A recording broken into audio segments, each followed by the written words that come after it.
Exam में सबसे ज़रूरी है एग्जीक्यूशन। तैयारी अपनी जगह है, बहुत सारे लोग बहुत अच्छी तैयारी के बावजूद भी एग्जीक्यूट नहीं कर पाते हैं। मॉक प्रॉपरली नहीं दिया या कम मार्क्स दिए, देन मार्क्स दिए भी हैं तो एक्चुअल एग्ज़ाम में प्रेशर की वजह से नहीं कर पाए।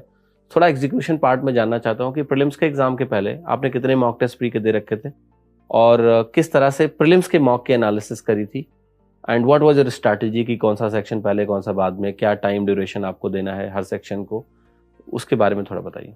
सर मैंने प्री से पहले अराउंड 50 मॉक टेस्ट दिए होंगे सिर्फ प्री के। सर जब मैं स्टार्ट करती थी तो मैं सबसे पहले जीके पोर्शन करती थी, क्योंकि वो सबसे ज़्यादा छोटा होता है और अगर जीके में आपको कोई क्वेश्चन आता है तो आता है, नहीं तो नहीं आता। मैथ्स की तरह नहीं होता कि बाद में क्लिक कर जाएं चीज़ें। तो मैं सबसे पहले जीके करती थी, उसके बाद सर मैं इंग्लिश करती थी। कितना टाइम जीके में आप देते थे? Sir around 5 minute. ठीक है, 5 मिनट जीके। Yes sir. उसके बाद सर मैं इंग्लिश करती थी अटेम्प्ट, क्योंकि इंग्लिश भी काफ़ी छोटा पार्ट ही रहता है। देन सर एक वो फ्लो बन जाता है मैथ्स और रीजनिंग का, देन मैं मैथ्स और रीजनिंग अटेम्प्ट करती थी।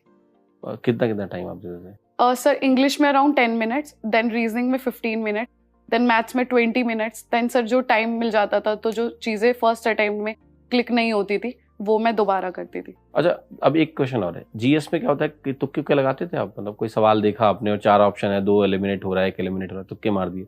सर मैं तुक्के मारती थी तो मेरे गलत ही हो जाते थे। तो स्टार्टिंग में मैं कुछ तुक्के मारती थी, बट बाद में मैंने छोड़ दिया, क्योंकि इवन मेरे मॉक टेस्ट में नेगेटिव में मार्क्स आ जाते थे कई बार सिर्फ इनकी वजह से।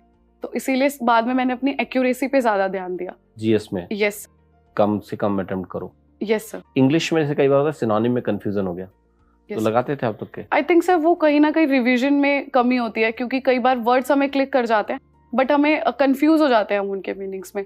तो जितनी बार आप रिवाइज करोगे वोकैबुलरी उतनी ज्यादा आपकी वो चीजें बेटर होती जाएंगी। तो इंग्लिश में आप तुक्के नहीं लगाते थे? सर नहीं, बट कई बार सर 2 ऑप्शन में बहुत ज्यादा कंफ्यूजन हो जाती थी, तो उसमें मैं कहीं ना कहीं चांस ले लेती थी, अदरवाइज मैं नहीं करती। मैथ और रीजनिंग में तुक्के कोई सवाल ही नहीं है? नहीं सर।